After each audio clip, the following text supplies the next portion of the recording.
약속은 정말 하는 건 쉬운 것 같아요. 그런데 약속은 지키는 게 너무너무 어려운 것 같아요. 그래서 저도 이제 목회를 처음에 시작하면서 목사가 돼서 내가 어떤 하나님 말씀 외에 어떤 도를 좀 지킬 수 있을까 해서 스스로 약속한 목회 10개 중에 하나가 약속을 지키자 이렇게 했어요.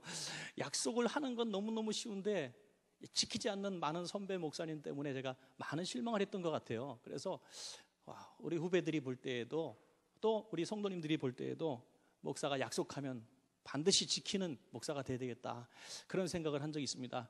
제가 돈 빌려서 안 갚으신 분들이 빨리 얘기해 주시면 제가 갚도록 하겠습니다. 하여간 잊어버려서 못 갚은 건 있을지 모르겠지만 하여튼 약속은 중요한 것이라고 이렇게 생각을 합니다.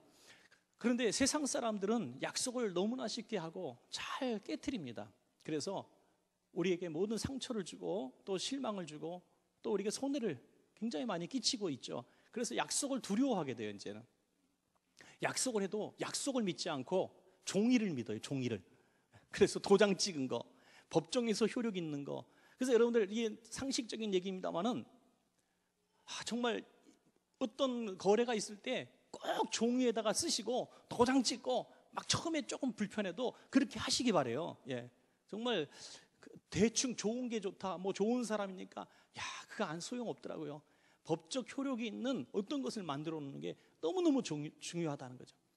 그런데 참 우리가 무조건 아멘하며 믿을 수 있는 약속이 있는데 그것이 바로 하나님의 말씀인 성경인 줄로 믿습니다. 이 성경에 있는 말씀은 우리가 긴가민가 해서는 안 된다는 거예요. 세상 말에는 우리가 잘 귀 기울이면서 전문가라고 얘기하면은 그냥 무조건 믿어버리는 우리들이 참 많이 있지 않습니까? 근데 전문가에게는 시간이 지나고 의술과 과학이 또 그런 사료들이 개발되고 발표가 되어지고 하면 다 뒤집어지는 거예요. 뒤집어져요. 그래서 전에는 이 음식을 먹으면 안 됩니다, 이 몸에 이렇게 안 좋은데 했는데 시대가 지나면 그 음식이 이 몸에 너무 좋은 음식이라는 것이 밝혀지기도 하고요. 그래서 다른 것들은 이 전문가에게는 잘 우리가 귀 기울이지만 사실은 틀린 것도 너무너무 많아요. 그런데 하나님의 말씀은 그냥 우리가 대놓고 아멘 해도 될 줄로 믿습니다, 여러분. 그래서 고린도후서 1장 20절에 하나님의 약속은 얼마든지 그리스도 안에서 예가되니 그런 말미암아 우리가 아멘하여 하나님께 영광을 돌린다고 말씀하고 있습니다. 아멘하면 하나님께 영광이다. 이 말이 무슨 말입니까? 말씀하신 하나님을 기쁘시게 한다는 거예요. 우리 자녀들에게 내가 너 해줄게, 내가 이 선물 사줄게 이렇게 얘기했는데 어떻게 믿어요? 내가 이렇게 얘기하면 말씀하신 분이 얼마나 속이 상하겠습니까, 여러분? 내가 뭐 사줄게 그럼 말로만 이러는 사람이 돼서는 안 된다는 거죠. 하나님의 말씀에는 아멘 하면은 그것이 하나님께 영광이 되어지고 하나님은 그 말씀을 반드시 이루어 주신다, 이렇게 말씀. 세상적인 것들은 너무나 거짓말만. 지금 내일이 뭐죠? 내일이 무슨 날이죠? 우리 오직 성경과 말씀에 집중하다 보니까 세월이 어떻게 하는지 모르겠어요. 내일이 벌써 정월 대보름이에요. 벌써 놀라시는 표정. 벌써 정월 대보름이에요. 보름달이 크게 뜨는 날, 농사를 시작하는 날이고요. 정월 대보름에 꼭 여러분들 해야 됩니다. 뭘 해야 되냐? 딱딱한 과일을 껍질째 까먹고 땅에다가 버리고 묻어야 돼요. 그래야 부러움을 깰 수 있대요. 아멘 안 하시네요? 이런 건 아멘할 필요가 없는 거예요. 제가 예를 든 겁니다. 이런 미신적인 거, 이거는 풍습이고 그냥 관습이고 재미로 하는 거지 이건 아멘할 게 아닌 거예요. 로또 복권 사다 놓고 주여 주시옵소서 몇 번을 쓸까? 이건 안 된다는 거죠. 하나님의 말씀, 그 말씀 외에는 우리가 아멘할 것이 하나도 없다. 어떤 성도님이 이제 헤이건 목사님 앞에 가서 이렇게 기도를 요청했다고 해요. 목사님, 제가 믿음이 없습니다. 제게 믿음 좀 많이 부어달라고, 믿음 있는 사람이 되게 해달라고 좀 기도 좀 해주세요. 이렇게 요청했더니 헤이건 목사님이 이렇게 말씀하셨대요. 자매님, 예수 믿으십니까? 네, 믿습니다. 그러면 자매님이 하나님 앞에 구하는 믿음이 있어야 믿음을 주십니다. 저는 그것을 자매님을 위해서 해드릴 수가 없습니다. 예수님도 내가 믿느냐라고 말씀하시고 기적을 베풀어 주셨는데 내가 어떻게 자매님에게 믿음을 달라고 기도할 수가 있겠습니까? 믿음은 자기 것입니다. 이분이 헤이건 목사님은 17살 때 선천성 심장병을 앓고 태어나가지고 굉장히 불치병이었고 또 혈액에 문제가 있어서 당신은 곧 죽습니다라는 진단을 받던 사람이에요. 그런데 하나님 앞에 부르짖어 기도해서 70년 동안 적어도 1000번의 이상의 정말 지역에서 대단한 프로그램들과 방송을 통해서 복음을 증거한 아주 유명한 사람이 되었습니다. 그분이 당신도 산을 넘을 수 있다라는 이 희망 있는 메시지를 우리들에게 전해주고 있는 것입니다. 믿음은 내가 구하는 것이죠. 내가. 오늘 여러분들 믿음을 내가 구한다는 것이 무슨 말이냐면 하나님의 말씀을 읽을 때 또는 선포되지는 말씀이 있을 때 하나님 그것이 믿어지게 해주십시오라고 기도하는 것은 내가 해야 된다는 거예요. 내가 억지로 부어줄 수 있는 것이 아니라는 거예요. 그런데 믿는 대로 역사가 일어난다는 것이 큰 문제인 거예요. 12명의 정탐꾼이 있었지만 10명은 안 믿었지만 2명은 아멘하고 받았어요. 그래서 2명만 그 가나안의 주인공이 된 줄로 믿으시기 바랍니다. 자기 믿음대로 만든 거예요. 믿음대로. 그러니까 누구 탓할 필요도 없고 정말 우리가 오늘 주시는 말씀에 내가 믿음대로 받는 그 축복이 다 우리 것이 되기를 간절히 바랍니다. 오늘 본문의 말씀은 아브라함과 롯에 대한 이야기죠. 아브라함이 이제 롯과 함께 이제 가나안 땅으로 이제 다시 돌아왔습니다. 롯을 데리고 왔어요. 그래서 이제 같이 기거하는데 롯도 부자가 되었고 아브라함도 금은 보화가 가득 찬 또 거부가 되었습니다. 그래서 한 곳에 머물러 있을 수가 없어서 목동끼리 싸우고 물 때문에 싸우고 풀 때문에 싸우니까 우리 갈라서자. 너가 먼저 택하면 내가 반대쪽으로 가겠다. 이렇게 이야기했습니다. 그러면은 여러분 이 조카 롯은 아버지를 일찍 여인 것 같은데 이제 아브라함이 자식처럼 이렇게 잘 돌보주고 길렀으면 삼촌 지금까지 저를 이렇게 키워주신 것만 해도 너무너무 고마운데 제가 어떻게 좋은 땅까지 먼저 차지합니까? 저 그렇게 나쁜 놈 아닙니다. 삼촌이 먼저 좋은 데 택하시면 난 젊으니까 다시 땅을 개간하고 저 열심히 살 테니까 삼촌 먼저 택하십시오. 이건 드라마 얘기죠. 그죠? 그렇게 안 했어요. 그냥 냅다 좋은 땅 뺏길까 봐 뛰어내려가는데 10절에 보니까 예, 롯이 눈을 들어 요단 지역을 바라본 즉 소알까지 온 땅에 물이 넉넉하니 여호와께서 소돔과 고모라를 멸하시기 전이었으므로 여호와의 동산 같고 애굽 땅과 같았더라. 너무너무 좋은 땅, 비옥한 땅이에요. 그래서 좋은 선택을 한 거죠. 자기 자신에게 있어서. 그런데 롯이 뭘 보고 선택했느냐? 성경 13절에 보면 소돔 사람은 여호와 앞에 약하며 그 죄인이었다. 큰 죄인이었더라. 다시 말해서 소돔 땅은 죄악이 가득한 땅이었습니다. 롯은 그곳이 죄악이 가득한 땅이고 뭐고 신경 쓰지 않고 비옥한 땅. 다시 말해서 세상적인 가치, 부자가 된다면 부정부패, 주의를 어기는 거, 이런 거 신경을 쓰지 않았다는 거예요. 그것을 쫓아갔다. 롯이 하나님을 믿는 이 신앙이 없었습니까? 아니에요. 아브라함과 함께 하나님 앞에 제사하는 사람이었어요. 그런데 물질 욕심, 세상적인 욕심이 앞서니 그 선택이 얼마나 그릇된 선택을 했는가. 그러면 여러분, 아브라함이 척박한 땅을 선택한 겁니까? 아브라함이 물도 없고 풀도 없고 정말 척박한 광야를 선택한 겁니까? 어떤 사람은 그렇게 얘기해요. 아브라함은 믿음을 가졌기 때문에 척박한 땅을 선택했다. 누가 그렇게 얘기해요? 아브라함 들으면 기분 나빠요. 왜? 롯이 그쪽 갔으니까 어쩔 수 없이 반대편 간 거예요. 하나님의 사람들은 어떻게 보면은 매일 당해. 맷집만 줘서 맨날 얻어 터져요. 억울한 일도 많이 당해요. 손해도 많이 봐요. 여러분, 그러나 아브라함은 야 이놈 자식아, 네가 삼촌한테 그럴 수 있느냐? 라고 분노하지 않았어요. 요즘에 여러분 너무 쉽게 요즘에 분노 조절 장애라고 있어요. 그죠? 옆에 사람 함부로 건드리면 큰일 납니다, 여러분. 문 저기 나갈 때도 조심해서 나가요. 어깨 부딪히면 눈 어디다 두고 이러면 큰일 나요. 요즘엔요 너무너무 세상이 험악해가지고요 그냥 지나가라 그러고요, 그냥 괜찮다 그러고 그냥 웬만하면 그냥 다 넘기세요. 올해 그냥 편안하게 사는 비결이지 그냥 우리가 혈기 부리면 큰일 나요. 아브라함은 조카가 행복한 땅 간다니까 그냥 보내주고 적방한 땅으로 바보같이 그렇게 갑니다. 그때 하나님께서 임재하여 주셔서 오늘 아브라함에게 주신 말씀이 오늘 축복의 말씀인 줄로 믿으시기 바랍니다. 축복의 말씀, 약속을 받는 비결이 뭐냐 이거예요. 하나님이 주신 약속을 받는 비결, 첫째, 동서남북을 바라봐라. 동서남북을 바라봐라. 14절에 롯이 아브라함을 떠난 후에 여호와께서 아브라함에게 이르시되 너는 눈을 들어 너 있는 곳에서 북쪽과 남쪽 그리고 동쪽과 서쪽을 바라보라. 베들이라고 하는 것은 해발 한 890m, 한 900m 정도로 본다고 해요. 그러면 굉장히 높은 곳이죠. 그 지역의 세겜도 600m 정도 되니까 세겜보다도 300m 정도 높은, 그 지역에서 가장 높은 곳입니다. 아마도 그곳에서 바라봤을 거예요. 그러니까 동서남북이 탁 트인 공간이에요. 다 엄청나게 넓은 땅이 보였어요. 아마 북한산 꼭대기에서 이렇게 보는 느낌이 아니었을까, 이런 생각이 듭니다. 그 모든 땅을 바라봐라, 보기만 해라. 쳐다보니까 어떻게 해요? 쳐다보는 모든, 너 눈 안에 들어온 모든 땅을 내게 주리라 해요. 할렐루야. 롯은 조그만 한 공간을 봤어요. 비옥한 토지가 있고 흐르는 물이 있고 에덴같이 예쁘장한 그 마을. 그러나 도시에 악이 있고 죄악이 가득한 그 땅을 기어서 들어간 거예요. 기어있고 들어간 거예요. 어쩌면 좀 하나님을 좀 잘 못 섬기면 어때? 잘 먹고 잘 살면 되지.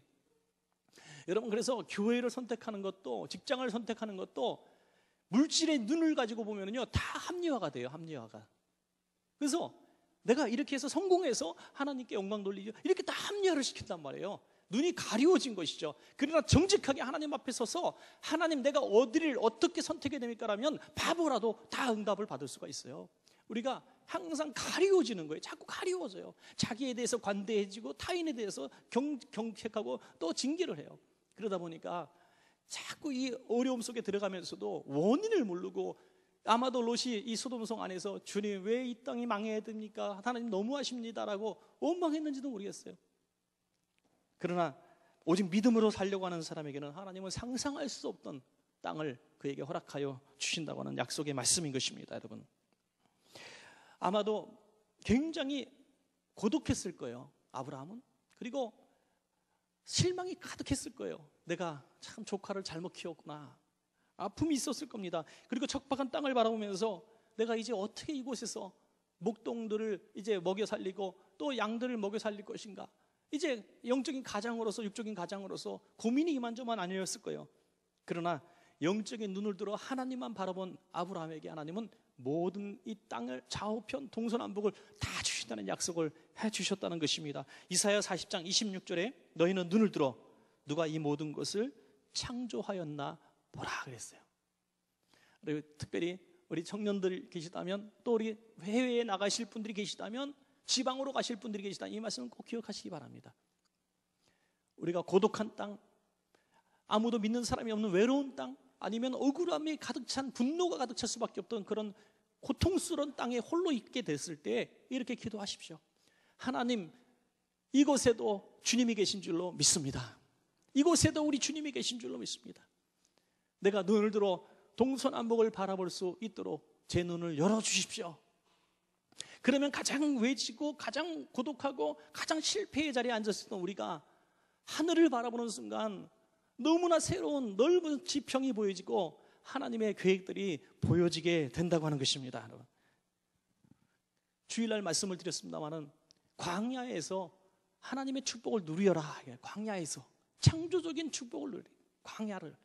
광야에서 벗어나기 위해서 몸부림쳐서 벗어나면 또 다른 광야가 있고 또 다른 광야가 있는 거예요. 또 다른 사막이 있는 거예요. 그래서 우리는 사막을 주님의 은혜의 강물로 덮어서 내가 거한 곳이 축복의 땅이 되게 하는 것은 척박한 이 베들에서 눈을 들어 동서남북을 바라보는 그 방법이 될 줄로 믿습니다. 오늘 여러분들 동서남북을 한번 바라보는 영적인 눈이 열려지시기를 축복합니다.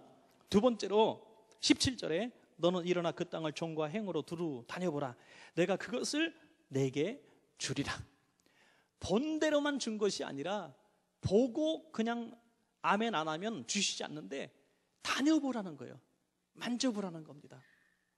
여러분, 정과 행으로라는 것은 이 그물처럼 걸으라는 거잖아요. 빈틈없이 다 밟으라는 겁니다. 그렇게 해서 재미 보신 우리 성도님들이 좀 계시더라고요. 너무나 가고 싶은 그 동네, 너무나 사고 싶은 집, 지금 현실적으로는 불가능하지만 거기 붙들고 막 기도하는 거예요. 좀 미신적으로 보일 수도 있겠지만 그 믿음을 가지고 하나님 앞에 기도하면, 그 마음의 소원을 가지고 기도하면 천지만물이 다 하나님일 것인데 왜 그런 거 하나님이 안 주시겠습니까, 여러분? 믿음 없는 사람보다 믿음 있는 사람이 100배 낫습니다, 여러분. 예, 그래서 오늘 63 빌딩 가서 붙들고 주여 큰 거 내가 큰 거 달라고 언제 했습니까? 요만한 거 하나만 주십시오. 뭐 그러든지. 그냥 믿음 가지고 하는 거, 믿음 가지고. 우리 뭐 친구 목사님들 그렇지만 우리 교회도 그랬지만 건축할 때 빈 땅 위에서 우리는 기도하잖아요. 빈 땅 위에서. 목사님들 건축 많이 하거든요. 가서 보면 다 빈 땅에서 기도하는. 주님, 이 빈 땅에서 기도하는데 이 빈 땅이 곧 건물이 세워지고 예배하는 자들이 몰려오고 이곳에서 하나님의 임재가 있는 거룩한 땅이 될 줄로 믿습니다. 이렇게 하다 보면 어느새 그곳에 2년 지나고 3년 지나니까 들어서 있더라고요. 그런데 하나님이 언제 주시면 주시겠지 하는 사람은 은퇴할 때까지 교회도 하나 못 짓고 있더라고요. 그러니까 믿음으로 주님이 주신 것은 밟으라 이거예요. 밟으라 이거예요. 믿으면 밟는 겁니다.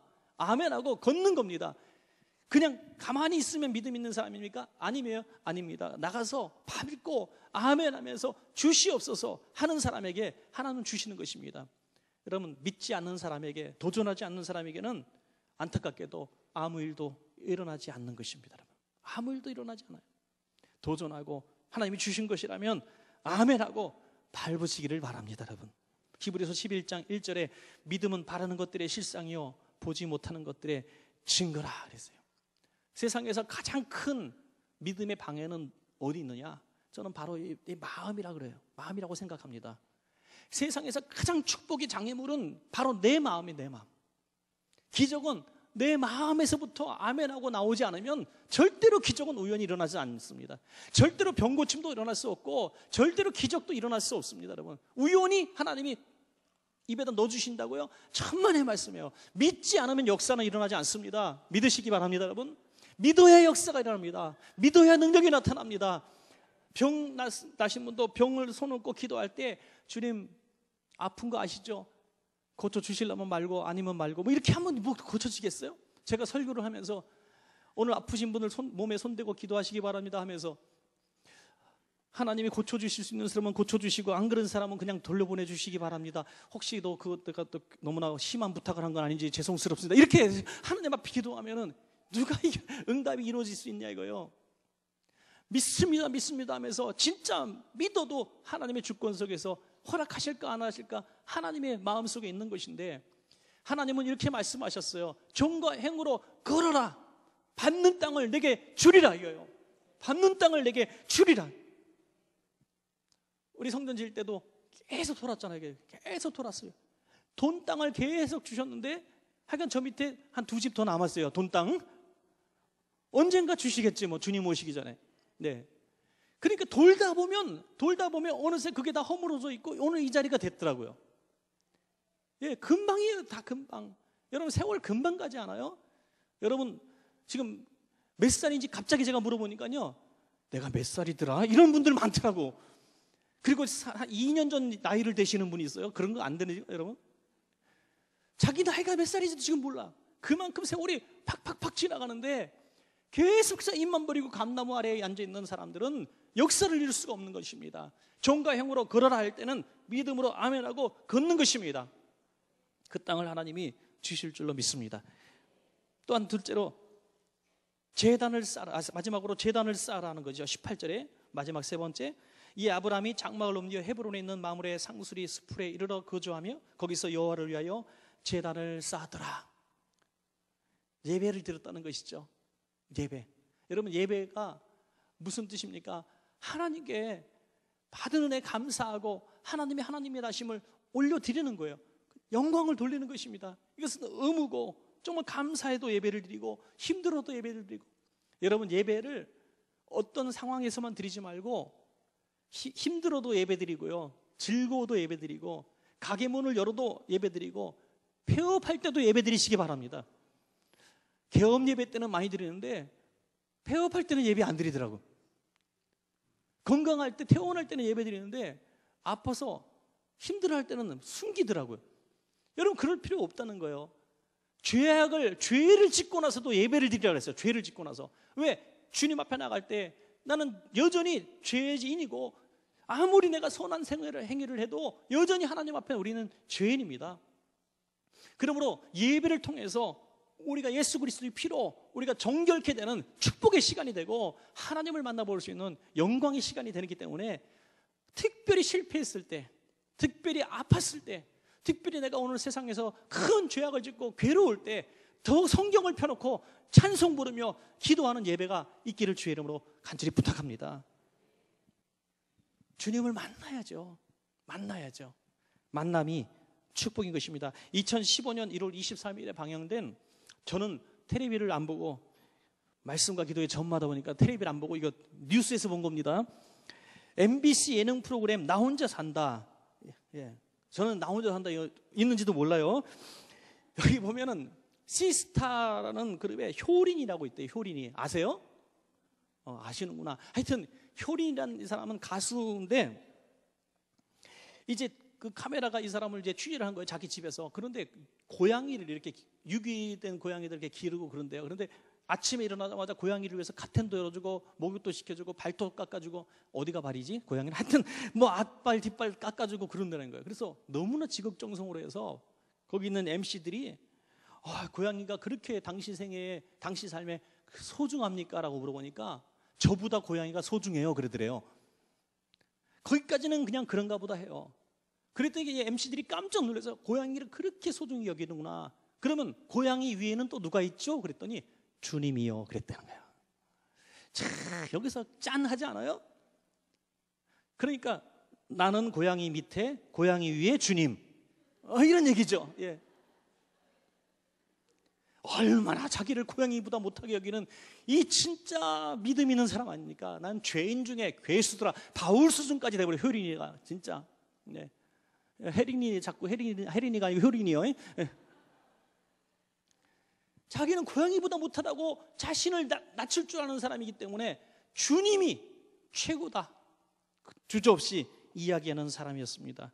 이런 사람이 희망인 줄로 믿습니다. 여러분, 카포체라는 유명한 조각가가 이제 책상에서 돌을 구하다가 오른손이 돌이 떨어져 가지고 오른손이 다 뭉개져 버렸다는 거예요. 조각가가 오른손잡이인데 세상 사람들이 다 안타깝게 열었어요. 그래서 이 사람이 정말 하나님 앞에 너무나 화가 났더래요. 그래서 이 카포치아가 두문불출해 어디 은둔해 버렸어요.